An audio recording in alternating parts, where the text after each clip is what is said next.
Des bars à Saint-Lacade, en plein dans le milieu.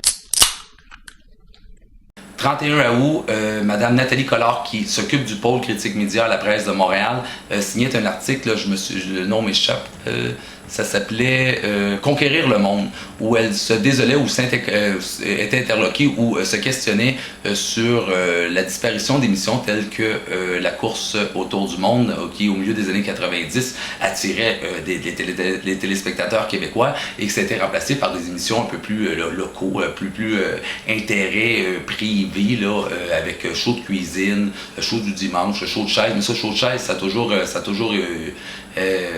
captivé les gens qui, le dimanche après-midi, n'avaient rien à faire et écoutaient la télévision.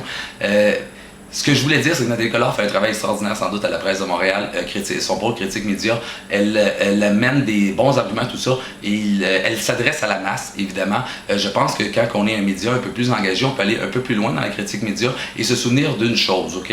Le système média est composé de 3 éléments. Les diffuseurs publics ou parapublics, là, on s'entend, on parle de Radio-Canada, de toute façon, au Télé-Québec, là, mais qui a une licence culture et éducation, là.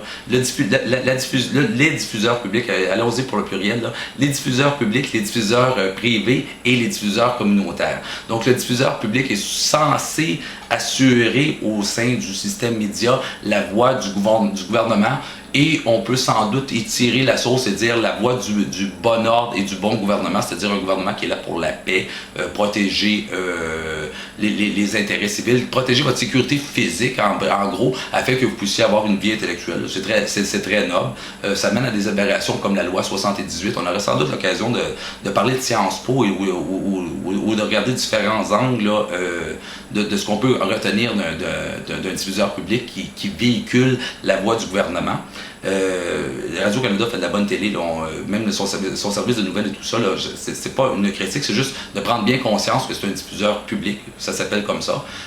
Maintenant, le diffuseur privé est là pour servir un intérêt aussi, c'est l'intérêt économique. Je pense que quand on regarde l'Empire québécois et tout ça, j'en parlais avec Jean-François Potier, pour ceux qui ont écouté l'émission prise en charge citoyenne, cinéma et télévision. Là, je pense que je ne mets pas les termes dans le bon ordre, mais bon, ils ont au moins le mérite d'être extrêmement transparents. Hein. Ils valorisent, ils promeuvent l'intérêt économique. Donc, tout l'angle avec lequel ils amènent les nouvelles, c'est est-ce que c'est bon pour l'économie ou est-ce que c'est mauvais pour l'économie? Bon, comparativement à un diffuseur public qui va dire est-ce que ça protège le bon ordre, le bon gouvernement? Ça ne se peut pas comme tel que Radio-Canada soit si révolutionnaire que ça, vous comprenez ce que je veux dire par là. Et les voix communautaires qui sont supposées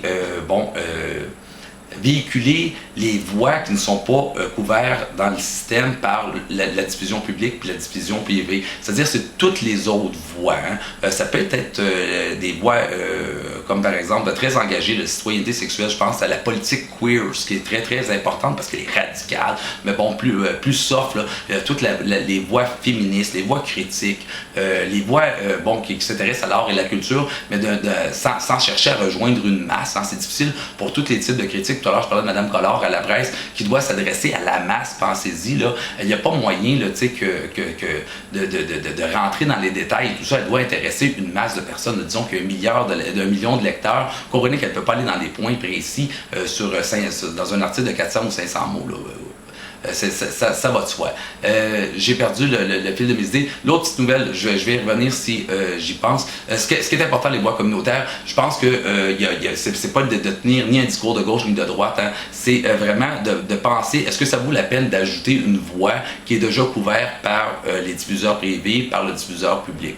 Bon, moi, c'est ce que je vous propose de considérer lorsque vous vouliez ajouter une voix, ajouter un angle. C'est pour ça qu'on parle souvent d'angle de contestation chez nous, parce que on veut regarder ce que les autres font, puis regarder comment on pourrait faire pour aller juste à côté du script, puis s'ouvrir un horizon, un espace de création propre. Hein? C'est-à-dire que si on fait exprès pour mal lire un article dans un grand média, ça nous ouvre un horizon à nous qui est un horizon de création propre, que personne